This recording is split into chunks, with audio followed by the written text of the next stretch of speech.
Good morning students. आपके सामने board पर जैसा नाम दिख रहा है ग्रेविटेशन, और ये वर्ड जब आता है तो हमारे माइंड में एक नाम जरूर आता है जो कि साइंस के अंदर, साइंस के इतिहास में एक बहुत बड़ा नाम है। और नाम आप जानते हो, नाम क्या है? नाम है न्यूटन। न्यूटन नाम है। और न्यूटन का नाम आते ही आपके दिमाग में वो स्टोरी तो जरूर आई होगी। कौन सी स्टोरी सुनी होगी ना? स्टोरी, अरे स्टोरी सुन रखी है आपने। और स्टोरी कौन सी है? अरे सेव वाली स्टोरी, सेव। ठीक है, कौन सी स्टोरी? वो सेव के पेड़ वाली स्टोरी, है ना? बोले सर, अगर ऐसा होता कि न्यूटन के ऊपर सेव गिरा होता। क्या गिरा होता? सेव। सेव तो गिरा ही था। बोला जी सेव का पेड़ गिरा होता। अरे एप्पल वाली स्टोरी।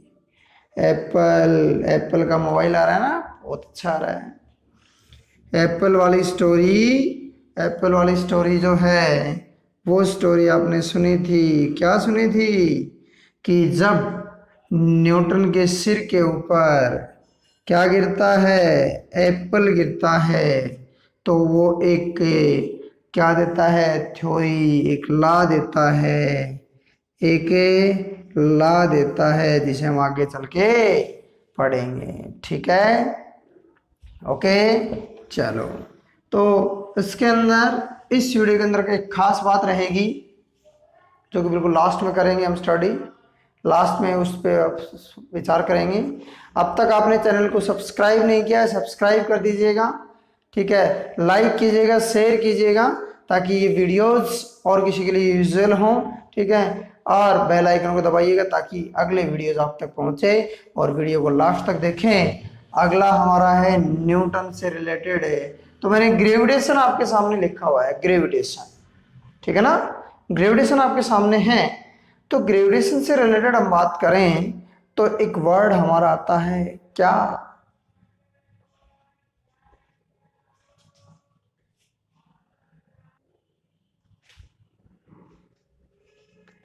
वर्ड आता है ग्रेविटी। Gravity, gravity. ठीक है, ओके। इसको भी हम यहीं पे स्टडी करेंगे। चलो, सबसे पहले ग्रेविटेशन को स्टडी कर लेते हैं। ग्रेविटेशन के अंदर सबसे पहले हम बात करते हैं, पिछले चैप्टर में हमने स्टडी किया था न्यूटन्स लॉ ऑफ मोशन। ठीक है, उन सब के बारे में स्टडी किया था हमने। मोमेंटम के बारे में स्टडी किया था, फोर्स के बारे में स्टडी किया था। टोटली हमने वही स्टडी किया था। अगर हम बात करें तो इसके अंदर हम बात करें तो जैसे फॉर एग्जांपल, उदाहरण के तौर पे मैं आपको बताऊं कि रजिस्टर आपका है, इसको छोड़ रहा हूं। तो जब मैं छोड़ रहा हूं तो नीचे कोई खींच रहा है। कोई खींच रहा है ना, खींच रहा है, मतलब इसके ऊपर एक फोर्स अप्लाई हो रहा है। क्या अप्लाई हो रहा है? Force of attraction. Force of attraction apply हो रहा है, और इसी को हम स्टडी करेंगे। ठीक है, जो हमारा है न्यूटन्स लॉ ऑफ ग्रेविटेशन। यानी कि ग्रेविटेशन के अंदर सबसे पहले ग्रेविटेशन की बात करें तो ग्रेविटेशन जो है वो फिजिक्स की वो ब्रांच है जिसके अंदर हम फोर्स पढ़ेंगे। Force of attraction, force of attraction study करेंगे बिटवीन टू मासेस। दो मासेस के बीच में हम क्या करेंगे? फोर्स ऑफ अट्रैक्शन स्टडी करेंगे ग्रेविटेशन। ठीक है, ओके। तो इसका सबसे पहला पॉइंट हमारा है वो है gravitational force. Gravitational force, gravitational force को हम क्या कह देते हैं? Newton's law of gravitation. Newton's law of gravitation भी कह देते हैं। न्यूटन्स लॉ ऑफ ग्रेविटेशन भी कह देते हैं। यहां पर न्यूटन ने दिया था ये, इसलिए न्यूटन्स लॉ ऑफ ग्रेविटेशन कहलाता है। और न्यूटन ने क्या कहा था कि अगर हमारे पास कोई दो मास ऑब्जेक्ट हैं, कोई दो मास ऑब्जेक्ट M1 और M2, और वो दोनों ही एक स्मॉल डिस्टेंस r से रखे हुए हैं, किससे रखे हुए हैं, r डिस्टेंस से रखे हुए हैं, तो उनके बीच में एक फोर्स ऑफ अट्रैक्शन, दो mass object m1 and m2 are separated by a distance r.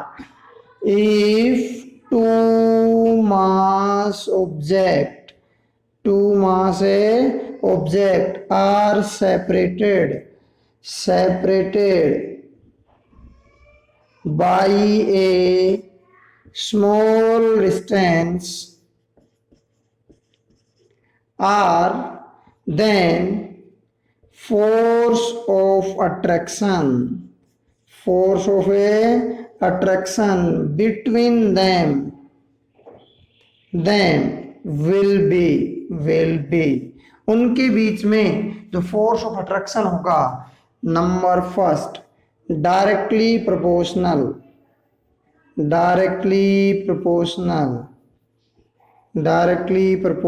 To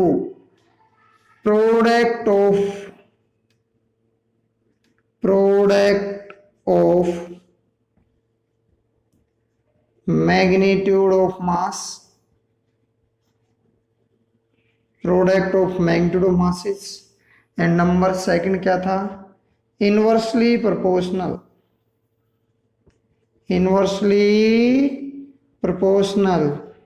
to square of distance between them,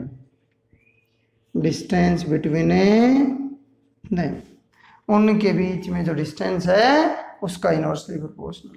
यहाँ दोनों से हम निकाले तो F force of attraction directly proportional to product of magnitude of mass m1 m2 and inversely proportional to square of the distance, भाई distance जो है उसका स्क्वायर. ये इक्वेशन 1 होगी, ये इक्वेशन 2. दोनों से हमें मिलेगा F is directly proportional to m1 m2 upon में r स्क्वायर. प्रोपोर्शनलिटी हटाएंगे तो F is equal to g m1 m2 upon में r square. This is gravitational force. Gravitational force कौन सा फोर्स है ये, ग्रेविटेशनल फोर्स.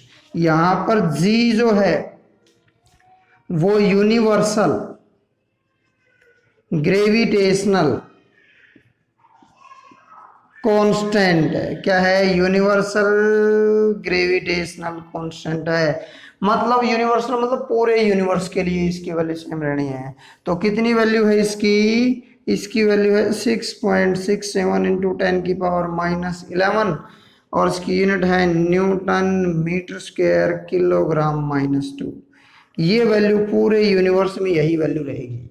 कितनी है, 6.67 इंटू 10 की power -11 newton metre square kilogram -2. ठीक है भाई, यही रहनी है, इस पे कोई फर्क नहीं पड़ना है. कहीं भी चले जाओ आप, इसकी वैल्यू सेम रहनी है. ठीक है, आगे बात समझ में. ये था न्यूटन लॉ ऑफ ग्रेविटेशन. ठीक है, अब एक क्वेश्चन मेरे दिमाग में राइज किया. ठीक है, यहां तक समझ में आ गया होगा. चलो, एक क्वेश्चन मेरे दिमाग में राइज किया, और क्या अराइज ये किया कि ये जो वैल्यू मैंने ऊपर रखी है, ये जो वैल्यू है, ठीक है ना, ये जो वैल्यू है ये यूनिवर्सल कांस्टेंट क्यों होगी भाई. क्वेश्चन है G is called universal constant, मतलब इसकी वैल्यू पूरे ब्रह्मांड में क्यों होगी ऐसे. तो आंसर आपका ये है. आंसर क्या है, आंसर ये है कि G की जो वैल्यू है वो 6.67 इंटू 10 की power -11 newton metre square kilogram -2 ही रहेगी पूरे ब्रह्मांड में, कंप्लीट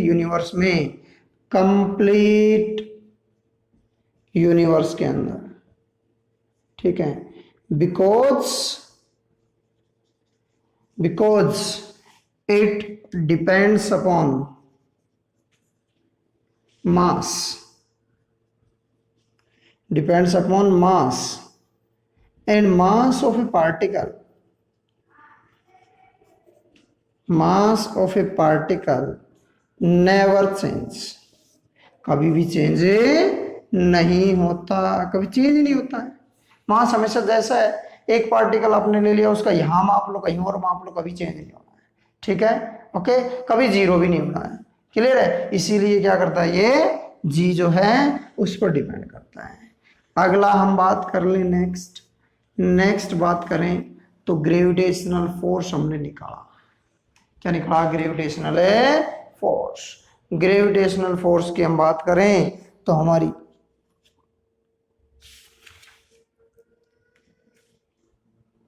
वैल्यू आई F is equal to GM1M2 upon में R²। ठीक है, ओके। मैंने आपके सामने इस G को मैंने लिखा 6.67 into 10⁻⁻11 newton metre square kilogram -2। तो ये कहाँ से आ गई? ये कहाँ से आई ये देखते हैं। ये आई हमारी कहाँ से? जी की यूनिट करेंगे तो जी की यूनिट रखेंगे तो इस जी को एक तरफ रखो, बाकी सब कुछ एक तरफ रखो, तो वैल्यू आ जाएगी ये आर को उधर ले जाओ, F(r²) that is equal to GM1M2। G को एक तरफ रखेंगे, G that is equal to F(r²) upon में M1M2। ठीक है, अब F क्या है, R क्या है, M1M2 क्या है, यही देखते हैं हम। ठीक है, तो F तो है फोर्स, और फोर्स की यूनिट होती है न्यूटन। ठीक है, और R जो है वो है डिस्टेंस, और डिस्टेंस की यूनिट होती है मीटर, और M जो है M1 और M2 जो है वो है मास, और मास की यूनिट होती है किलोग्राम। रख दो G that is equal to F की न्यूटन, R की मीटर, मीटर का स्क्वायर अपॉन में किलोग्राम इंटू किलोग्राम, तो G that is equal to newton metre square upon में किलोग्राम स्क्वायर, किलोग्राम ऊपर आएगा तो G is equal to newton metre square kilogram -2। This is the unit of the G. G की unit हमारी क्या है? Newton metre square kilogram है -2 है। क्लियर है? आगे बात समझ में। अब इससे रिलेटेड कुछ पॉइंट्स और हम स्टडी कर लेते हैं। कौन कौन से इसके इंपॉर्टेंट पॉइंट स्टडी कर लेते हैं कि ये फोर्स कैसा है कैसा नहीं है। ठीक है, ओके। तो हमारी आप इंपॉर्टेंट पॉइंट कह सकते हो, कैरेक्टरिस्टिक्स कह सकते हो, प्रॉपर्टी कह सकते हो। Important point of gravitational constant, gravitational force. Number first, it depends upon mass. It depends upon mass, यानी कि मास पर डिपेंड करेगा। किस पर डिपेंड करेगा? मास पर। पढ़ा था आपने, F is directly proportional to M1 M2। Second point, ठीक है, इट ओबे इनवर्स स्क्वायर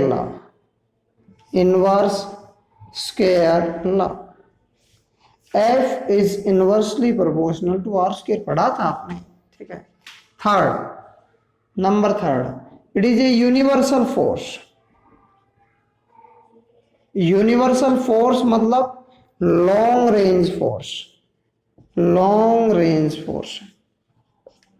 बहुत मतलब जहां मास एग्जिस्ट करता है ना वहीं पर फोर्स। ठीक है, ओके। आगे बात समझ में।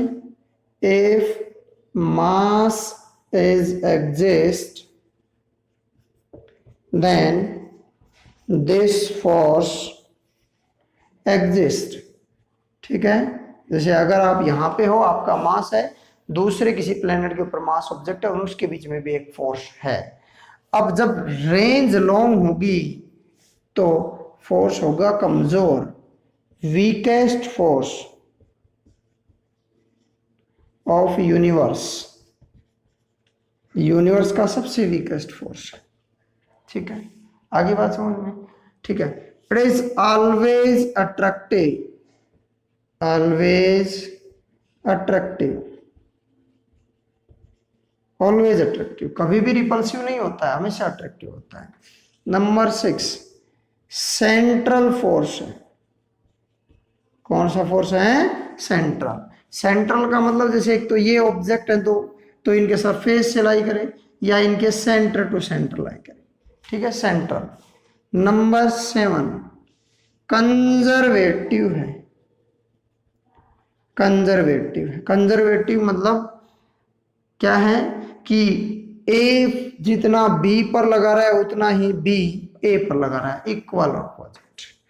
नंबर 8 सबसे स्मॉलेस्ट पार्टिकल होगा, सबसे स्मॉलेस्ट पार्टिकल, ठीक है, जिनके बीच में फोर्स होगा वो होगा ग्रेविटॉन। कौन सा फोर्स होगा?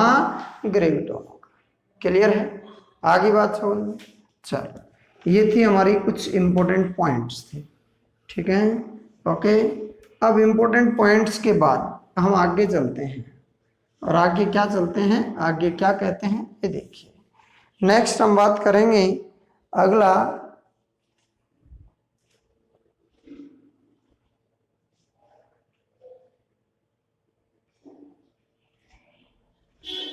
इसी से रिलेटेड अभी मैंने आपको बताया एक पॉइंट बीच में इनमें, और पॉइंट क्या था कि these forces are conservative forces, जो कि इंपॉर्टेंट है। कंजर्वेटिव फोर्सेस वो फोर्स होते हैं जो पाथ पर डिपेंड ना करके इनिशियल और फाइनल पोजीशन पर डिपेंड करते हैं। जैसे फॉर एग्जांपल ए पोजीशन है और बी पोजीशन है, तो ये यहां पर ये नहीं है कि आप यहां से ऐसे आ रहे हो या यहां से ऐसे आ रहे हो, ए और बी पोजीशन के ऊपर, ठीक है। यानी कि जिसके अंदर अगर आप ए से बी जाते हो और बी से फिर ए आते हो तो नेट वर्क डन 0 होगा। क्या होगा? 0। इनिशियल और फाइनल पोजीशन कोई थी नहीं, ठीक है ना, ओके। यहां से हम बात करें तो कंजर्वेटिव फोर्स की हम बात करें तो कंजर्वेशन जो है आपको बताते हैं, कंजर्वेटिव फोर्सेस के अंदर क्या कहता है कि हमारे पास दो ऑब्जेक्ट हो गए, एक ऑब्जेक्ट ए हो गया, एक ऑब्जेक्ट बी हो गया, दोनों का मास एक का m1 और एक का m2 है, दोनों के बीच में सेपरेशन r है, ठीक है। अब सीधी सीधी सी बात है कि ए के ऊपर फोर्स लगाएगा बी और बी के ऊपर फोर्स लगाएगा ए, ठीक है। तो मैंने ए के ऊपर फोर्स ले लिया F on A by B, F on A by B. ऐसे ही इसके ऊपर फोर्स ले लिया F on B by A, F on B by A. अब हम न्यूटन्स लॉ ऑफ ग्रेविटेशन के अनुसार चलें तो F is equal to G m1 m2 upon में r स्क्वायर, यही तो था ना। अब देखते हैं F ऑन ए क्या होगा by B, that is equal to G, mass तो पहले का m1 ही होगा, दूसरे का m2 है, लेकिन r में चेंज होगा। अब r में क्या चेंज होगा? अगर आप a पर फोर्स लगा रहे हो तो b की तरफ से जा रहे हो ना, b से a की तरफ, मतलब b के द्वारा a पर फोर्स लगा रहा है, तो कहाँ डायरेक्शन आपकी, ये डायरेक्शन काउंट होगी और वहां काउंट होगा आर बी ए। क्या होगा? R A B A, R B A और इसका स्क्वायर। इसी प्रकार से हम बात करें एफ ऑन बी ए क्या होगा, that is equal to G m1 m2 upon में आर ए बी का स्क्वायर। अब आप b पर लगा रहे हो तो b पर a की तरफ से लगा रहे हो तो वैल्यू आ जाएगी आर ए टू बी, इधर से फोर्स लग रहा है, ठीक है। अब आप एक बात देखना, ये है तो r ही, एक बार इधर मापी जा रही है एक बार इधर, तो मैं इसे लिख सकता हूँ R A B that is equal to minus R B A. अरे हो सकता है कि नहीं हो सकता है? हो सकता है। तो वैल्यू आ गई F A B that is equal to G m1 m2 upon में आर बी ए की जगह माइनस आर ए बी लिख दिया मैंने, माइनस आर ए बी। तो वैल्यू आ जाएगी इसकी, माइनस आगे आ जाएगा जी m1 m2 किसके इक्वल था? एफ बी ए के इक्वल था। वैल्यू आ गई F A B that is equal to minus F B ए।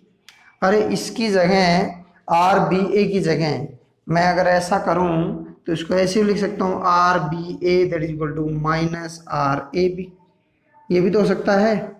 ठीक है, इसकी जगह मैंने माइनस आर ए बी रख दिया। माइनस आर ए बी रखते के साथ ही इसको वैल्यू को मैं ये लिख सकता हूँ, ये मैंने लिख दिया F A B is equal to minus F B A, F A B is equal to minus F A B A. यानी कि जितना फोर्स ये है उतना ही ये है, लेकिन दोनों इक्वल और अपोजिट हैं। और यही न्यूटन्स थर्ड लॉ को ओबे करता है। किसको? न्यूटन्स थर्ड लॉ को, यानी कि gravitational law Newton's third law को भी ओबे करता है। समझ में आ गया? कोई दिक्कत नहीं है, न्यूटन्स थर्ड लॉ समझ में आ गया। चलो अब हम बात करते हैं नेक्स्ट, इससे रिलेटेड कुछ पॉइंट्स हमारे और हैं, और वो क्या हैं? और वो ये हैं आपके सामने। ठीक है, नंबर फर्स्ट है, न्यूमेरिकल टाइप से करवा रहा हूं, न्यूटन्स लॉ ऑफ ग्रेविटेशन पे। If mass object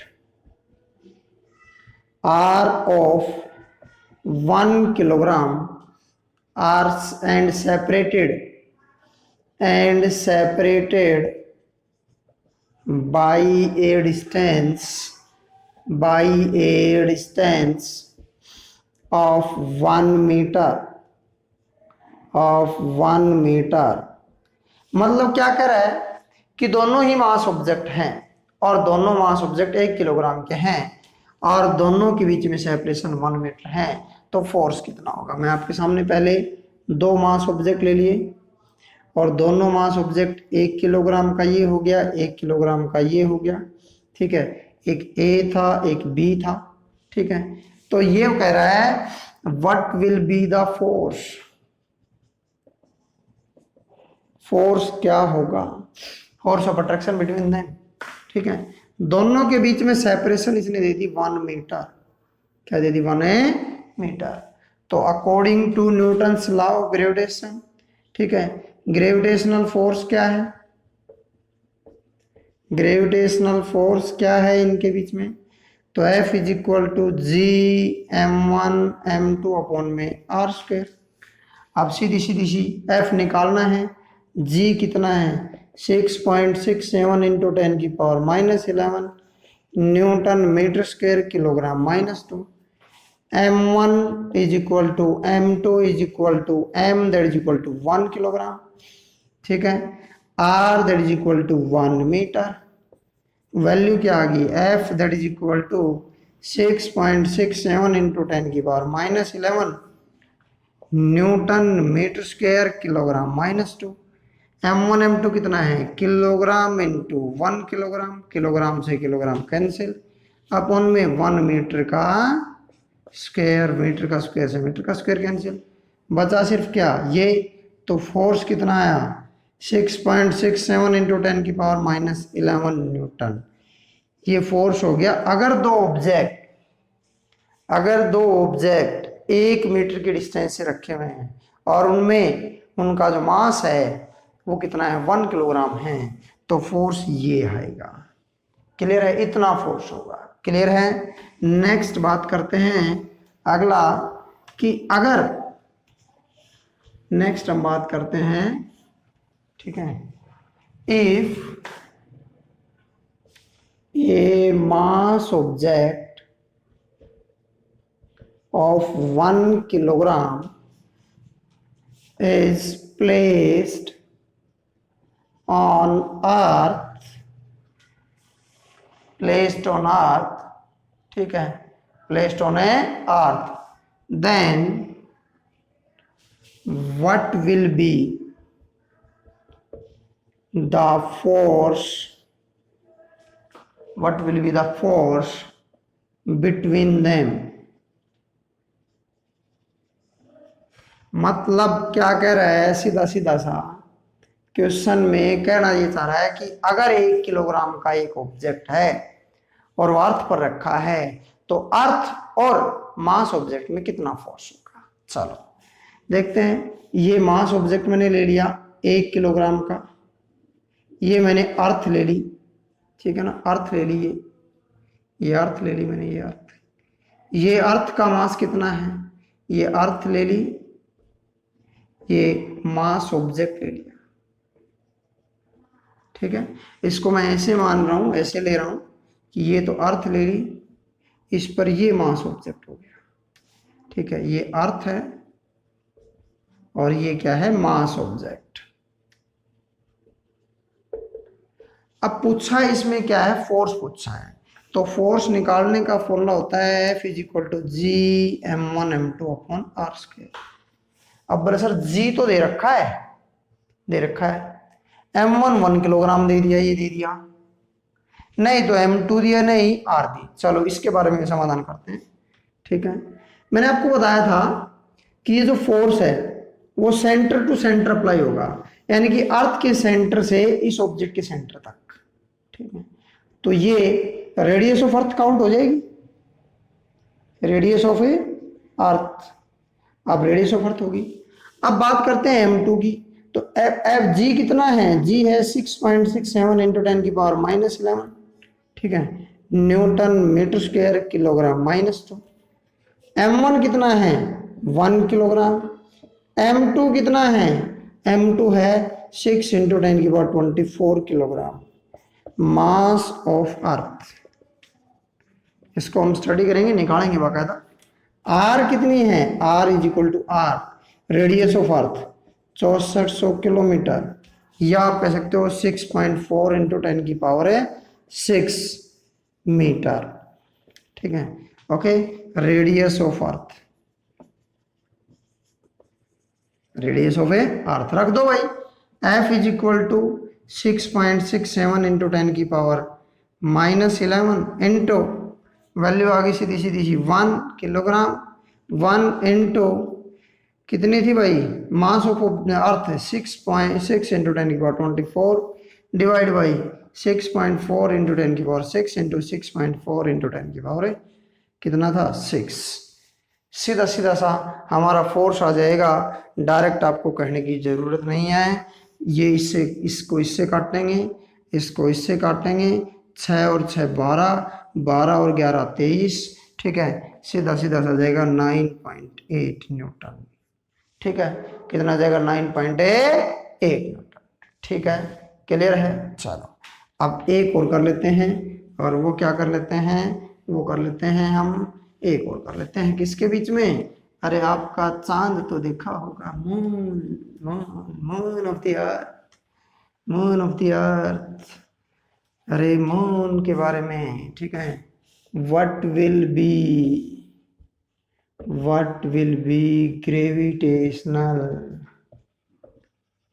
force between earth and moon, earth और मून के बीच में। देखो यहाँ पे ऐसा भी कर सकता है कि आपको दोनों का मास दे दे, दोनों के बीच की सेपरेशन दे दे और फिर पूछ ले, ठीक है। अगर नहीं भी गिवन है तो भी आपको निकालना है, और उसके लिए आपको अर्थ का मास, मून का मास और उनके बीच की सेपरेशन, तीनों चीज़ें पता होनी चाहिए। तो सबसे पहले हमने ये ले लिया अर्थ और ये ले लिया मून, ठीक है। ये हो गया m1 और ये हो गया m2, जिसे हम me लिखेंगे और ये mm लिखेंगे। This is the separation. F is equal to G m1 m2 upon में R square according to Newton's law of gravitation, ठीक है। तो मैं सीधा इसको ये लिख सकता हूँ, F is equal to G me mm upon में आर स्क्वायर। अब हमें g पता है कितना है, g की वैल्यू है 6.67 इंटू 10 की पावर -11, ठीक है, newton metre square kilogram -2। Mass of Earth पता है 6 इंटू 10 की पावर, 6 इंटू 10 की पावर कितना है, अरे बोलो बोलो कितना है 24, ठीक है। मास ऑफ मून कितना है, मास ऑफ मून हमारा है तकरीबन हमारी वैल्यू है 7.4 इंटू 10 की पावर 22 किलोग्राम, ये भी किलोग्राम था। अब बात आती है किसकी, अरे किसकी बात आती है, अरे सेपरेशन की बात आती है कि कितना दूर है।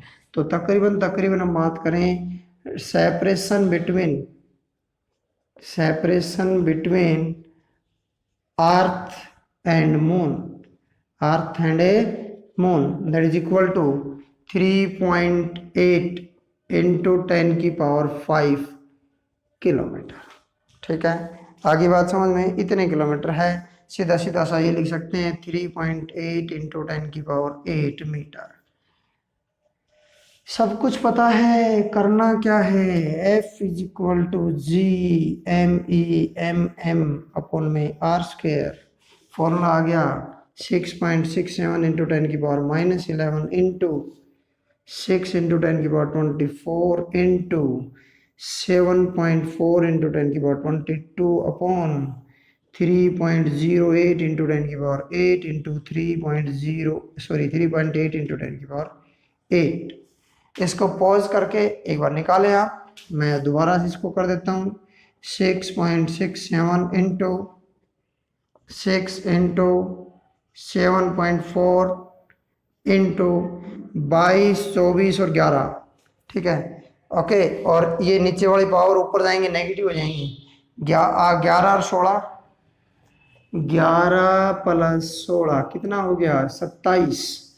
ठीक है, ये हो गया 24 प्लस 22 कितना हो गया 6 और 4, 46 में से 27 गए तो कितना बचा 27 और 10 37 और 10 47 यानी कि 20, यानी कि 19 पावर आ गई। 10 की पावर 19 एक तरफ आ गया, 3.8 इंटू 3.8। एक बार इनको आप पॉज करके आप टोटल करो, कैलकुलेट करो, पॉज करने के बाद हम कंटिन्यू करते हैं।